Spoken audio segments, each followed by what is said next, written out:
திருமறை நேரம் Bible Hour presented by the National Bible College.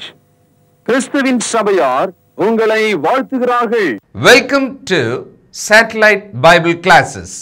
வாழ்த்துக்கள் திருமறை நேரம் நேயர்களே, இயேசு கிறிஸ்துவின் இனிய நாமத்திலே உங்கள் யாவரையும் அன்போடு வரவேற்கிறோம். தேவன் மாம்சத்தில் வெளிப்பட்டார். God manifested in the flesh. இயேசு கிறிஸ்து இந்த பூமியில் பாலகனாக பிறந்தபோது அவருக்கு அந்த பிறப்பினுடைய சம்பவங்களில் ஒரு விஷயத்தை நாம் பார்க்கும்போது ரொம்ப வருத்தப்பட வேண்டிய ஒரு விஷயம், அது வேதனைக்குரிய விஷயம். அதை நாம் ரொம்ப வருத்தத்தோடு வேதனையோடு பார்க்குறோமான்னா எனக்கு தெரிஞ்ச வரைக்கும் அதிகமாக இல்லைன்னு தான் நான் நினைக்கிறேன். ஏன்னா அந்த நிறைமாத கர்ப்பிணியாக இருக்கிற அந்த தாய் மரியாளுக்கு தங்குவதற்கு இடம் கிடைக்கல. அந்த சூழ்நிலை என்ன, குடிமதிப்பு எழுதுறதுக்காக இவங்க எல்லாம் அவங்கவுங்க ஊருக்கு போகணுன்ற ஒரு நிர்பந்தத்தில் எல்லாருமே அவங்கவுங்க ஊரில் வந்து சேரும்போது அந்த தங்குற இடங்கள்லாம் நிறைஞ்சு போச்சு. அதனால் இவங்களுக்கு தங்குறதுக்கு இடம் இல்லை. ஒரு சாதாரண ஆளாக இருந்தால் கூட பரவாயில்லையே, ஆனால் நிறைய மாத கர்ப்பிணியால் இருக்கிறாங்க. அவங்க அந்த குழந்தைய பிறக்கணுமே, அதை பாதுகாப்பாக வைக்கணுமா இல்லையா, அந்த சமயத்தில் இடம் இல்லை. இன்றைக்கி நாம் இந்த உலகத்தில் வாழும்போது நம்முடைய உலக வாழ்க்கையில் நம்முடைய கவலைகளில் ஒன்று, பொதுவாக பெரியவங்களுக்கெல்லாம் கவலைகளில் ஒன்று என்னென்னா, ஒண்டிக்கிறதுக்கு ஒரு இடம் இல்லையப்பா, நம்ம வாழ்கிறதுக்குன்னு ஒரு சொந்த இடம் இல்லையே. இது ஒரு பெரிய கவலையாக வச்சுக்கிட்டு மனதில் ரொம்ப வேதனையாக வச்சுக்கிட்டு அப்படியே வெறுப்போடு கூட ஏன் கடவுளுக்கு விரோதமாக சிந்தித்து கூட போயிடுறாங்க, ரொம்ப விரக்தியில் போயிடுறாங்க. ஆனால் தேவன் அண்ட சராசரங்களை உண்டாக்கினவர். அவர் மனிதனாக வந்து இந்த பூமியில் அவருக்கென்று தங்குவதற்கு இடமில்லைன்ற ஒரு சூழ்நிலை ஏன் உருவாச்சு, ஏன் வேதம் இதை பதிவு செஞ்சு வச்சுருக்கு அப்படின்னா, இந்த ஒட்டுமொத்த பூமியின் வாழ்க்கை என்பது நமக்கு நிரந்தரமே கிடையாது. இதில் ஏற்றத்தாழ்வு உள்ளதான் நம்முடைய வாழ்க்கை. இந்த ராஜாவாக ஒரு குழந்தை பிறந்திருக்குன்னும் பொழுதே போய் தேடின்னு போன சாஸ்திரிகள் கூட அரண்மனைக்கு தான் போய் தேடினாங்க. ஆனால் இயேசு பாருங்களேன், ரொம்ப எளிமையாக நம்மையெல்லாம் ஐஸ்வர்யவான்களாக்கும்படி அவர் தரித்திரரானார்.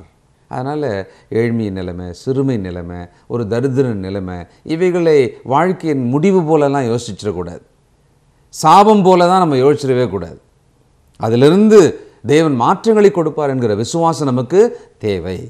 ராஜாதி ராஜா அவர் இந்த பூமியில் அவர் குழந்தையாக இருந்த பொழுது அவருக்கு தங்குவதற்கு இடமில்லை. பிரியமானவர்களே, நாம் இந்த ஜீவனுள்ள தேவன் மேலேயும் நமது ஆண்டவராகிய இயேசு கிறிஸ்துவின் மேலேயும் விசுவாசம் வைக்கும் பொழுது இந்த பூமிக்குரிய சகல நன்மைகளையும் கொடுக்க அவர் போதுமானவராக இருக்கிறார். அவர் நமக்காக தரித்திரரானார். அவருடைய ஐஸ்வர்ய சம்பன்னர் என்று சொல்லுகிற அந்த வாக்குத்தத்தத்தின் மூலமாக நம்முடைய குறைவுகளை எல்லாம் மாற்ற நிறைவாக்க அவர் வல்லவராகவே இருக்கிறார். அந்த இயேசு கிறிஸ்துவின் மேலே விசுவாசம் வைப்போம். சத்தியத்தின்படியாக இவர்களெல்லாம் புரிந்து கொள்வோம். இந்த உலக வழக்கத்தின் பின்னாலே களியாட்டங்களுக்கும் பாரம்பரிய நியாயங்களுக்கும் போக வேண்டாம். நாம் கவனிக்கலாம், இந்த சத்தியத்தின்படி வாழ நம்மளை ஒப்புக் கொடுக்கலாம். செய்தி போலாங்களா? இந்த நாளில் நம்முடைய செய்தியாளர் தேசிய வேதாகம கல்லூரியினுடைய கல்வித்துறை தலைவர் டாக்டர் பீட்டர் சாலமன் ஐயா அவர்கள். திருமறை நேர நேயர்களே, உங்கள் அனைவருக்கும் வேண்டிய நெஞ்சார்ந்த புதிய நாள் வாழ்த்துக்கள். அற்புதமான இந்த டிசம்பர் மாத குளிர்காலத்தில் தேவன் மாம்சத்தில் வெளிப்பட்டார் என்ற ஒரு தலைப்பில் ஒரு தொடராக நடுநிலையோடு இந்த சத்தியத்தை கிறிஸ்தவ விழிப்புணர்வாக நாம் படித்து வருகிறோம். சகோதரர்களே, பேஸ்மெண்ட் வீக் பில்டிங் ஸ்ட்ராங்னா, அதாவது அஸ்திவாரம் ஆடுது, கட்டடம் ரொம்ப நல்லா இருக்குது, பெருசாக இருக்குது, இது மாதிரி நினைக்கலாம். ஆனால் அந்த மாதிரி ஒரு கட்டடம் இருந்தால் அது கீழே விழுந்துடும். அது மாதிரி இயேசு கிறிஸ்துவனுடைய பிறப்பை, அதன் இரகசியத்தை, அதனுடைய ஆழத்தை புரிந்து கொள்ளாமல் விளங்கி கொள்ளாமல் கிறிஸ்துவினால் வருகிற மற்ற எந்த ஒரு காரியத்தையும் நாம் அனுபவிக்க முடியாது. உலகத்தில் கிறிஸ்தவ மார்க்கத்தில் பல பிரிவுகள் இருக்குது. அவங்களுக்கு ரொம்ப முக்கியம் இயேசு கிறிஸ்துவனுடைய மரணம் அடக்கம் உயிர்த்தெழுதல், உண்மைதான். ஆனால் இயேசு கிறிஸ்துவனுடைய மரணம் அடக்கம் உயிர்த்தெழுதல் இயேசுநாதர் பிறந்த பிறகு தானே நடக்க முடியும். அவர் எப்படி பிறந்தார், யாராக இருந்தார் என்ற தகவலெல்லாம் மறைச்சிட்டு நான் இயேசுனுடைய மரணம் அடக்கம் உயிர்த்தெழுதலை பற்றி நம்பிக்கை வைத்திருக்கிறேன் என்று சொல்கிறதுனால உங்கள் விசுவாசம் பூரணமாக மாற முடியாது. அதனால் இந்த நாட்களில் கிறிஸ்துனுடைய பிறப்பை ஆழ்ந்து நாம் கவனிக்கிறோம். இன்றைக்கு லூக்கா 2ஆம் அதிகாரம் 7வது வசனத்தை நீங்கள் பார்க்கலாம். இந்த 7வது வசனத்தில் சில தகவல்கள் நமக்கு சொல்லப்படும் போது அந்த வசனத்தோடு சேர்ந்து நம்ம அதை புரிந்து கொள்ளணும். கவனிங்கள். அவள் தன் முதற்பேரான குமாரனை பெற்று. இந்த வசனத்தில் இந்த ஒரு வரியிலேயே முதல் பேரான குமாரனை பெற்று என்ற அந்த கருத்திலேயே அவளுக்கு பிறகு பிள்ளைகள் பிறந்திருக்கிறது என்று பொருளாகிறது. அப்படி இல்லைன்னா தன்னுடைய ஒரே மகனை பெற்று என்று வந்திருக்கும். அந்த முதல் என்ற வார்த்தை 2-3 பின்னால் வரப்போகிறது என்பதை நமக்கு காண்பிக்கிறது. அது உண்மைதான். மத்தேயு 13வது அதிகாரம் 55வது வசனத்தை நீங்கள் படிச்சீங்கன்னா, மரியாளுக்கு இயேசு கிறிஸ்துக்கு பிறகு யோசேப்பின் வழியாக ஆண் பிள்ளைகளும் பெண் பிள்ளைகளும் பிறந்த தகவலை நாம் படிக்கிறோம். சகோதரர்களே, மரியாள் தன்னுடைய முதற் பேரான குமாரனை பெற்றாள். இந்த ஒரு குமாரன் தான் தேவனுடைய வார்த்தையின்படி பரிசுத்தாவினுடைய நிழல் இடுதல் மூலமாக கிருபை பெற்றவளாக மரியாள் பெற்றாள். இந்த குழந்தைக்கு யோசேப்பு தகப்பன் இல்லை. இது ஒரு விந்தையான செய்தி. காரணம், எல்லா மனுஷரையும் ரட்சிக்க விருப்பம் உண்ட தேவன் ஆதி முதலே ஸ்திரீயின் வித்தாக, ஆண் வித்தாக அல்ல, ஸ்திரீயின் வித்தாக அவர் வர வேண்டும் என்று தேவன் திட்டமிட்டார். இதை ஆதியாகமம் 3வது அதிகாரம் 15வது வசனத்திலும், காலங்கள் நிறைவேறும் போது ஸ்திரீயினிடத்தில் பிறந்தவரும் நியாயப்பிரமாணத்துக்கு கீழானவருமாயிருக்கிற தமது குமாரனை அனுப்பினார் என்று கலாத்தியர் 4வது அதிகாரம் 5வது வசனத்திலும் நம்ம படிக்கிறோம். இயேசு பிறக்கும்போதே அவர் ஆண் குழந்தை என்றும் அவருக்கு இயேசு என்று பெயரிட வேண்டும் என்றும் மரியாளுக்கு சொல்லப்பட்டது. அதே போல அவள் தன்னுடைய முதற் மகனை பெறுகிறாள். இந்த 7ஆம் வசனத்தில் இன்னொரு முக்கியமான தகவல் பாருங்க. சத்திரத்திலே அவர்களுக்கு இடமில்லாதிருந்தபடியினால், இந்த காலத்தில் ஒரு சின்ன குடிசை போட்டு அங்கே ஆடோ அல்லது கழுதைகளையோ சிலைகளாக பொம்மைகளாக செய்து மரியாள் மடியில் ஒரு குழந்தை யோசேப்பு பக்கத்தில் நிற்கிற மாதிரி ஒரு குடில் அமைத்து கிறிஸ்தவர்கள் எங்கும் விழாக்களை கொண்டாடுவதை நாம் பார்க்கிறோம். இது புதிய ஏற்பாட்டினுடைய ஒரு போதனை அல்ல, அப்போஸ்தலருடைய ஒரு செய்தி கிடையாது. இது புதிய ஏற்பாட்டுக்கு வெளியே இருந்து கத்தோலிக்கர்களால் இந்த மதவாத கிறிஸ்தவர்கள் மத்தியில் திணிக்கப்பட்ட ஒன்று. இந்த விக்கிரக வழிபாட்டை கத்தோலிக்கர்கள் செய்ததை அப்படியே இந்த கடைசி காலத்தில் பரிசுத்தாவி என்று பேசி பரிசுத்தாவிக்குள் வாழ்கிறோம் என்று சொல்கிற பெந்தேகோஸ்தே மக்கள் அனைவரும் செய்வதை இன்றைக்கு நம்ம பார்க்கிறோம். இதையெல்லாம் நடித்து காண்பிப்பதையெல்லாம் கூட நம்ம பார்க்கிறோம். தொலைக்காட்சியில் நாள் முழுக்க இதை காண்பிப்பதையும் நம்ம பார்க்கிறோம். இதெல்லாம் நீங்கள் கவனிச்சுக்கணும். சகோதரர்களே, சத்திரத்தில் அவர்களுக்கு இடமில்லாதபடியினால், போன வகுப்பில் நான் உங்களுக்கு சொன்னேன், அது ஞாபகம் வச்சுக்கணும். நீங்கள் உதாரணமாக திருவண்ணாமலை தீபம் அன்றைக்கு நீங்கள் திருவண்ணாமலைக்கு போய் ஒரு ஹோட்டல் லாட்ஜில் இடம் தேடினீங்கன்னா கிடைக்காது. மகாமகம் கும்பகோணத்தில் நடக்குது. அன்னைக்கு போய் நீங்கள் இடம் தேடினீங்கன்னா லாட்ஜ் அல்லது ஹோட்டலில் இடம் கிடைக்காது. இப்போ உதாரணமாக நாகப்பட்டினம் எடுத்துங்க, அங்கே ஏதோ கொடியேற்றம் விழான்னு சொல்கிறாங்க, அன்னைக்கு இடம் கிடைக்காது. அந்த மாதிரி ஏன் பெத்லகேமில் இட நெருக்கடி ஆச்சு, ஏன் அவர்களுக்கு வீடு கிடைக்கலன்னா அதுக்கு ஒரு காரணம் உண்டு. அதாவது அகஸ்வேரு ராயன் உலகம் உள்ள மக்களை குடிமதிப்பு எழுதுவதற்காக, டு ரிஜிஸ்டர்ட் சென்சஸ், அந்த குடிமதிப்பு எழுதுவதற்காக ஒரு சட்டம் கொண்டாடுறோம். அந்த சட்டம் எப்படி செயல்படுதுன்னா, யார் யார் எந்த ஊரில் பிறந்தாங்களோ, எந்த கிராமத்தில் ஊரில் பிறந்தாங்களோ அதே ஊருக்கு அவங்க திரும்பி போனால் தான் பதிவு செய்ய முடியும். அதனால தான் யூதேயா நாட்டில் உள்ள நாசிரேத்திலிருந்து தாவீது நகரமாகிய பெத்லகேமுக்கு யோசேப்பு தன்னுடைய மனைவியாகிய மரியாளோட அவர் சேர்றார். ஆக பெத்லகேம் ஏன் அவ்வளோ நெருக்கடியாக இருக்குன்னா, ஏராளமான மக்கள் குடிமதிப்பு பதிவு செய்வதற்காக சொந்த கிராமத்துக்கு வந்துட்டாங்க. ஆக இயற்கையாகவே அங்கே இடம் இருப்பதற்கு வாய்ப்பு இல்லை. அடுத்தது இந்த சத்திரம் என்ற ஒரு வார்த்தையை சில சமயங்களில் ஏதோ ஒரு குப்பை, தூசி, வைக்கோல், மிருகங்கள் இருக்கிற இடம் அப்படின்ற மாதிரி சில பேர் நினைக்கிறாங்க.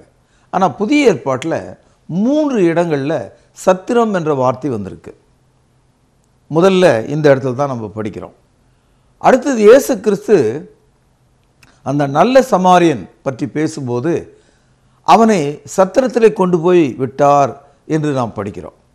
சத்திரத்தில் நோய்பட்ட ஒரு மனிதனை காயங்கட்டி அவனை பராமரிக்கிற ஒரு விஷயத்தை நம்ம அங்கே கவனிக்கிறோம்.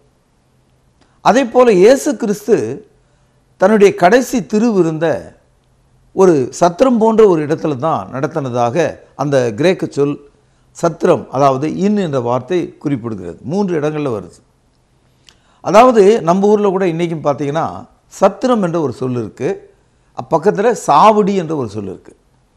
அதாவது சத்திரம், சாவடி அப்படின்னா என்ன அர்த்தம்னா, தூரத்திலிருந்து வருகிற மக்கள் இரவிலே தங்குவதற்காக, வழிப்போக்கர்களுக்காக ஒரு லாட்ஜ் என்று சொல்லலாம், அல்லது ஒரு கெஸ்ட் ஹவுஸ்ன்னு சொல்லலாம். சத்திரம் என்றால் தங்குற இடம், சாவடி என்றால் மூட்டை முடிச்சுகள், காய்கறிகள் அல்லது மிருக ஜீவனங்களை கட்டுகிற ஒரு இடம். ஆக நம்ம ஊரில் காலகாலமாக இந்த சொல் இருக்குது, சத்திரம் அப்புறம் சாவடி. இன்றைக்கி கூட பார்த்தீங்கன்னா நிறைய ஊருக்கு சத்திரம் என்ற பெயரில் முடியும், சாவடி என்ற பெயரில் முடியும். இந்த 2 ஊருக்கு நீங்கள் போனீங்கன்னா காலத்தால் அது ஒரு காலத்தில் அங்கே சத்திரம் இருந்திருக்கும், அங்கே சாவடி இருந்திருக்கிறத நீங்கள் தெரிஞ்சுக்கலாம். சத்திரத்தில் அவர்களுக்கு இடம் இல்லாதபடியினால், சகோதரர்களே, இந்த பகுதியை படிக்கும்போது நம்முடைய நெஞ்சு மிகவும் வேதனைப்படுது. ஐயோ, வானத்திலிருந்து இறங்கி வந்த தேவனுடைய குமாரனுக்கு பூமியிலே தங்க அந்த பாலகனுக்கு இடமில்லாமல் போயிற்றே என்று நாம் வருந்தக்கூடும். கொஞ்சம் கற்பனை செய்து பாருங்கள்.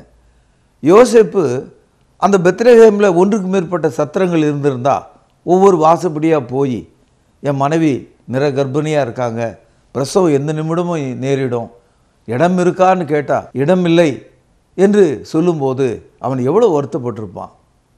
சகோதரர்களே, நம்முடைய வாழ்க்கையில் இயேசு கிறிஸ்து நம்முடைய வாழ்க்கையில் வரணும்னா நாம் கூட ஒரு சத்திரம் மாதிரி தான். இந்த சத்திரத்துக்குள்ளே அவர் வர விரும்புகிறார், உங்களுடைய வாழ்க்கையில் அவர் வர விரும்புகிறார். வெளிப்படுத்தல் 3வது அதிகாரம் 20வது வசனம், பக்கம் 337. இதோ வாசற்படியிலே நின்று தட்டுகிறேன், ஒருவன் என் சத்தத்தை கேட்டு கதவை திறந்தால் அவனிடத்தில் நான் பிரவேசித்து அவனோடு போஜனம் பண்ணுவேன், அவனும் என்னோடு போஜனம் பண்ணுவான். அதாவது இந்த வசனம் நம்முடைய இருதயத்தை காண்பிக்கிறது. கடவுளுடைய வார்த்தை நம்முடைய இருதயத்தை தட்டுகிறது. நீங்கள் உங்கள் இருதய கதவை திறந்தால் கிறிஸ்து உள்ளே வருவார். அவர் தமது போஜனமாகிய தமது சரீரத்தையும் பானமாகிய அவருடைய இரத்தத்தையும் உடன்படிக்கையாக நமக்கு தருவார். கிறிஸ்தவத்தினுடைய போஜனம் என்பது கிறிஸ்துவனுடைய மரணத்தையும் அவருடைய உயிர்த்தெழுதலையும் நமக்கு காட்டக்கூடியதாக இருக்கிறது. இதோ நான் வாசற்படியிலே நின்று தட்டுகிறேன். சகோதரர்களே, யோசேப்பு அந்த சத்திரத்தினுடைய வாசல் கதவை தட்டிய போது உள்ளே இருந்து வந்த ஒரு மனிதன் இடமில்லை என்று சொல்லும்போது அந்த சொன்ன மனிதன் எவ்வளோ பெரிய நஷ்டத்துக்குள்ளாயிருப்பான் என்று எண்ணி பாருங்க. வானாதி வானங்களை படைத்த கடவுள் வார்த்தையாக மனிதனாக வருகிறார். அவர் மாம்சத்திலே வந்தார். அவரை ஏற்றுக்கொள்ளும்படியாக அந்த மனிதனுக்கு இடமில்லை, அவனுடைய சத்திரத்தில் இடமில்லை. இன்றைக்கு உலகத்தில் 3ல் 2 மக்கள் இந்த இயேசுவை அறியாதவர்களாகவும் ஏற்றுக்கொள்ளாதவராகவும் தங்களுடைய இருதயத்தை திறக்காதவர்களுமாக இருக்கிறார்கள். இன்றைக்கு நம்முடைய தேசம் பாழாய் கிடக்கிறது, விக்கிரக வழிபாட்டில் மூழ்கி கிடக்கிறது. கடந்த 5000 ஆண்டுகள் காலத்துக்கு முந்தைய ஒரு பலவீனமான, ஒரு பாவமான ஒரு நம்பிக்கையை இன்றைக்கு மகிமைப்படுத்தக்கூடியதாகவும் பெருமைப்படுத்தக்கூடியதாகவும் இன்றைக்கு மாறி வருவதை பார்க்கிறோம். சகோதரர்களே, இயேசு கிறிஸ்துவை ஏற்றுக்கொள்ளாத ஒரு மனிதன் எவ்வளவு வேதனைக்குரியவனாக பின்னால் இருப்பான் என்பதை எண்ணி பாருங்கள். லூக்கா எழுதிய சுவிசேஷம் 9வது அதிகாரம் 58வது வசனம், புதிய ஏற்பாட்டில் 95வது பக்கம். அதற்கு இயேசு, நரிகளுக்கு குழிகளும் ஆகாயத்து பறவைகளுக்கு கூடுகளும் உண்டு, மனுஷகுமாரனுக்கோ தலை சாய்க்க இடமில்லை என்றார். எவ்வளோ தெளிவாக சொல்லிட்டார் பாருங்க. சத்திரத்தில் இடம் இல்லை, தலை சாய்க்க கூட இடம் இல்லைன்றார். அதனால தான் இயேசு கிறிஸ்துவை நாம் இரட்சகர் என்று நாம் சொல்கிறோம். ஏனென்றால் அவர் தேவனுடைய ரூபமாக இருந்தும் அதை கொள்ளையாடின பொருளாக எண்ணாமல் தம்மை தாமே வெறுத்து அடிமையின் ரூபம் எடுத்து மனுஷ சாயலானார். அவர் சிலுவையின் மரண பரியந்தமும் கீழ்ப்படிந்தவராக இருந்தார். ஆகவே இயேசு கிறிஸ்து இந்த பூமியில தலை சாய்த்து கொள்ளக்கூட இடமற்றவராக வந்தார். நாம் இந்த உலகத்திலே கொண்டு வந்தது ஒன்றுமில்லை, கொண்டு செல்வதும் ஒன்றுமில்லை. சகோதரர்களே, சத்திரத்தில் இடமில்லை என்று சொல்லப்பட்டது எவ்வளவு உண்மை பார்த்தீர்களா? லூக்கா எழுதிய சுவிசேஷம் 23வது அதிகாரம் 33வது வசனம். கபால ஸ்தலம் என்று சொல்லப்பட்ட இடத்தில் அவர்கள் சேர்ந்த பொழுது அங்கே அவரையும் அவருடைய வலது பக்கத்திலே ஒரு குற்றவாளியும் அவருடைய இடது பக்கத்தில் ஒரு குற்றவாளியும் சிலுவையிலே அறைந்தார்கள். இப்பொழுது லூக்கா எழுதிய சுவிசேஷம் 23வது அதிகாரம் 52 முதல் சில வசனங்களை வாசிக்கிறேன், கவனியுங்கள். அவன் பிலாத்தினிடத்தில் போய் இயேசுவின் சரீரத்தை கேட்டு அதை இறக்கி மெல்லிய துப்பட்டியினால் சுற்றி கண்மலையில் வெட்டப்பட்டதுமாய் ஒரு காலும் ஒருவனும் வைக்கப்படாதுமாயிருந்த ஒரு கல்லறையிலே வைத்தான். இந்த கல்லறை அதாவது இயேசுனுடைய குடும்பத்தைச் சேர்ந்த, அதாவது யோசேப் மரியாளுக்கு சொந்தமான கல்லறை கிடையாது. அதாவது இயேசு மரித்த போது அவரை அடக்கம் செய்வதற்கு கூட அவருக்கென்று ஒரு நிலமோ அவரை அடக்கம் செய்வதற்கான ஒரு குகையோ இல்லாமற் போயிற்று. இது வேற ஒரு ஆளுடைய கல்லறையில் தான் அவரை வைத்திருக்கிறார்கள்.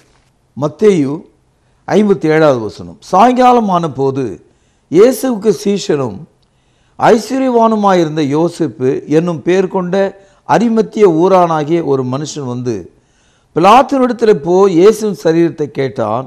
அப்பொழுது சரீரத்தை கொடுக்கும்படி பிலாத்து கட்டளையிட்டான். யோசேப்பு அந்த சரீரத்தை எடுத்து தூயதான மெல்லிய துப்பட்டிகளில் சுற்றி தான் கண்மலையில் வெட்டியிருந்த தன்னுடைய புதிய கல்லறையில் அதை வைத்து கல்லறையின் வாசலில் ஒரு பெரிய கல்லை புரட்டி வைத்து போனான். மத்தேயு மிக தெளிவாக அந்த புதிய கல்லறை அரிமத்திய ஊரானாகிய யோசேப்பினுடையது என்று நாம் இங்கே பார்க்கிறோம். இதெல்லாம் தேவனுடைய தீர்மானத்தின்படி, முன்னறிவின்படி தீர்க்க தரிசனமாகவே நடந்திருக்கிறது. ஏசாயா 53வது அதிகாரம், பழைய ஏற்பாட்டில் 260வது பக்கம், 9ஆம் வசனம் பாருங்கள். துன்மார்க்கரோடு அவருடைய பிரேத குழியை நியமித்தார்கள். ஆனாலும் அவர் மரித்த போது ஐஸ்வர்யமானோடு இருந்தார். அவர் கொடுமை செய்யவில்லை, அவர் வாயில் வஞ்சனை இருந்ததும் இல்லை. அதாவது இயேசு கிறிஸ்துவை அடக்கம் பண்ணும்போது அவருக்கு கொடுக்க வேண்டிய கல்லறை துன்மார்க்கரோடு, பாவிகளோடு ஒரு யோசனை இருந்திருக்கு. ஆனால் தேவன் அதை மாற்றி அந்நியன் ஒருவனுடைய கல்லறையில், ஒரு நீதிமானுடைய கல்லறையில் கொண்டு வந்து வைக்கிறார். இது நான் என்ன சொல்ல வரேன்னா, பிறக்கும் போதும் சத்திரத்தில் இடம் இல்லை, இறக்கும் போதும் பூமியில் அவருக்கு இடம் இல்லை. பார்த்தீங்களா? ஆகவே சத்திரத்தில் இடமில்லை என்ற அந்த கருத்து இன்றைக்கு நம்முடைய மனதை வாட்டக்கூடியதாக இருக்கிறது. We feel greatly sorry and our heart is full of sorrow. அவருக்கு இடமில்லாமல் போயிட்டு பார்த்தீங்களா? இயேசு எவ்வளோ பரிதாபமாக சொல்கிறாரு. பறவைகளுக்கு கூட ஒரு கூடு இருக்கு, நரிகளுக்கு கூட ஒரு குழி இருக்கு, மனுஷகுமாரனுக்கு தலை சாய்க்க இடமில்லை. இதனால தான் நாம் அவரை இரட்சகர் என்றும் ஆண்டவர் என்றும் வானத்திலிருந்து வந்த கர்த்தர் என்றும் தேவனுடைய குமாரன் என்றும் அறிக்கை எடுக்கிறோம்.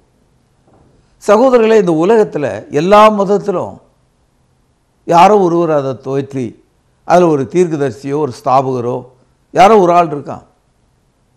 ஆனால் இந்த இயேசு கிறிஸ்துவை பாருங்கள், அவர் எவ்வளவாக வெறுமைப்பட்டவராக வருகிறார், ஒன்றுமற்றவராக வருகிறார். பிறக்கும் இடத்தில் கூட அவருக்கு இடமில்லை, மரிக்கும் இடமும் கூட அந்நியமாயிருக்கிறது. சத்திரத்திலே அவருக்கு இடமில்லை. லூக்கா எழுதிய சுவிசேஷம் 10வது அதிகாரம் புதிய ஏற்பாட்டில் 97வது பக்கம் 30வது வசனம். இயேசு பிரதியுத்தரமாக,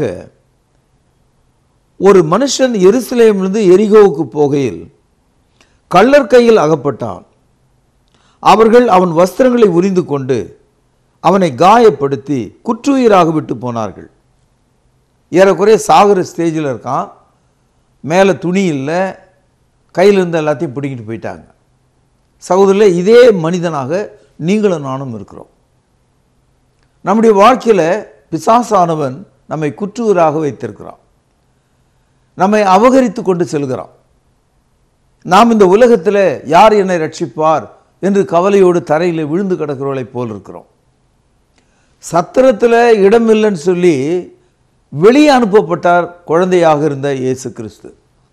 ஆனால் அவர் மனிதனுக்கு என்ன செய்கிறார் என்று பாருங்கள். 33வது வசனத்திலிருந்து படிக்கிறேன், கவனிங்க. பின்பு சமாரியன் ஒருவன் பிரயாணமாய் வருகையில் அவனை கண்டு மனதுருகி கிட்டே வந்து அவனுடைய காயங்களில் எண்ணெயும் திராட்சரசமும் வார்த்து காயங்களை கட்டி அவனை தன் சுய வாகனத்தின் மேல் ஏற்றி, கவனிங்கள், சத்திரத்துக்கு கொண்டு போய் அவனை பராமரித்தான். மறுநாளிலே தான் புறப்படும் போது 2 பணத்தை எடுத்து சத்திரத்தான் கையிலே கொடுத்து, நீர் இவனை விசாரித்துக்கொள், அதிகமாக ஏதாயிலும் இவனுக்கு செலவழித்தால் நான் திரும்பி வரும்போது அதை உனக்கு தருவேன் என்றான். இந்த அருமையான ஒரு நிகழ்ச்சியில், இந்த காட்சியில், இந்த வேத பகுதியில் இன்னொரு முறை சத்திரத்தை குறித்து நாம் படிக்கிறோம். இது பராமரிக்கிற இடம். உங்களையும் என்னையும் கிறிஸ்து எவ்விதமாக நேசிக்கிறார் என்பதை காண்பிக்கக்கூடியதாக இருக்கிறது.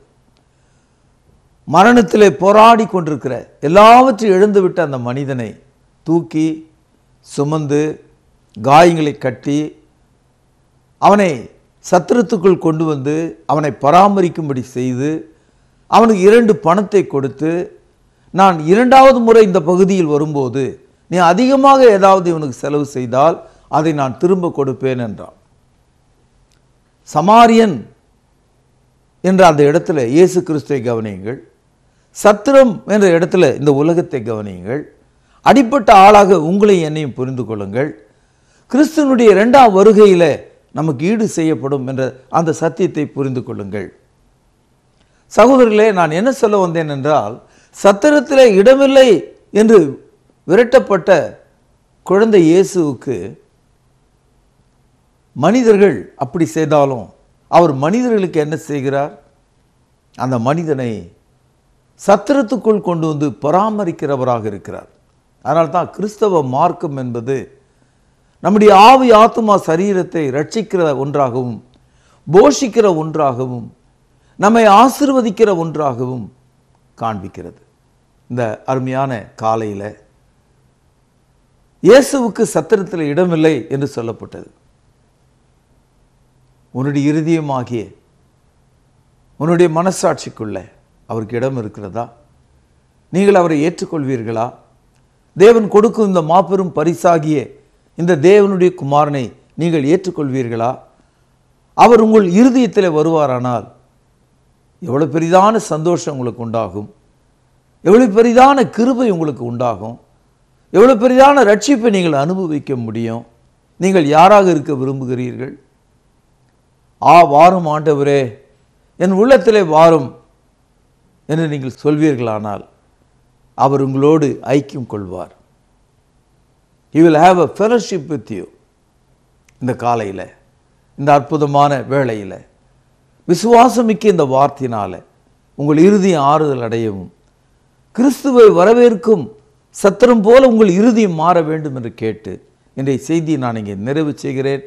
கர்த்தராகிய இயேசு கிறிஸ்துவினுடைய கிருபையானது பரிபூரணமாக உங்கள் மீது இருப்பதாக பிரார்த்தனை செய்வோம். மகா பரிசுத்த நிறைந்த அன்பான தகப்பனே, சத்திரத்தில் இடமில்லை. இந்த தகவல் எங்களை மிகவும் பாதிக்கிறது. எங்களுடைய வாழ்க்கையில் கிறிஸ்து வாசல் நின்று கதவை தட்டுவதை நாங்கள் புரிந்து கொள்ள முடிகிறது. நீர் எங்களோடு பேசியிருக்கிறீர். உமது வார்த்தைகளை நாங்கள் கேட்டிருக்கிறோம். எங்கள் இருதயங்களை திறக்கிறோம். நீர் வாரும். உமது ரட்சிப்பை எங்களுக்கு தந்தருளும். ஆண்டவர் இயேசுவின் நாமத்தில் ஜெபத்தை கேட்டருளும். பரிசுத்த நிறைந்த நல்ல பிதாவே, ஆமென். திருமறை நேர நேயர்களுக்கு இயேசு கிறிஸ்துவின் இனிய நாமத்தினாலே காலை வணக்கம். என்ன நேயர்களே, இந்த புதிய தொடர் உங்களுக்கு பிரயோஜனமாக இருக்கிறதா? இதுவரைக்கும் தெரிந்திராத பல அரிய செய்திகள், கிறிஸ்து பிறப்பு சம்பந்தப்பட்ட, அந்த காலகட்டம் சம்பந்தப்பட்ட புதிய கருத்துக்களை நீங்கள் கேட்டிருக்கிறீர்கள். இன்று நீங்கள் கேட்ட செய்தியிலிருந்து உங்களுக்கான பரிசு கேள்வி இதுதான். சத்திரத்தில் ஏன் இடம் இல்லாமல் போனது? கேள்வி மீண்டும் சொல்கிறேன், எழுதிக் கொள்ளுங்கள். சரியான பதிலை உடனே எழுதுங்கள். சத்திரத்தில் ஏன் இடம் இல்லாமல் போனது? எழுதி கொண்டீர்களா? சரியான பதிலை உடனே எங்களுக்கு தெரியப்படுத்துங்கள். தேவ கிருபையும் சமாதானமும் இந்த நாள் முழுவதும் உங்கள் அனைவரோடும் கூட இருப்பதாக. தொடர்பு கொள்ள வேண்டிய முகவரி: திருமறை நேரம், 58 சர்ச் தெரு, குமரன் நகர், சென்னை 6,82,000. தொலைபேசி எண் 044255008882. செல்போன் 9385500882. கர்த்தாவே, தேவர்களில் உமக்குப்பானவர் யார்?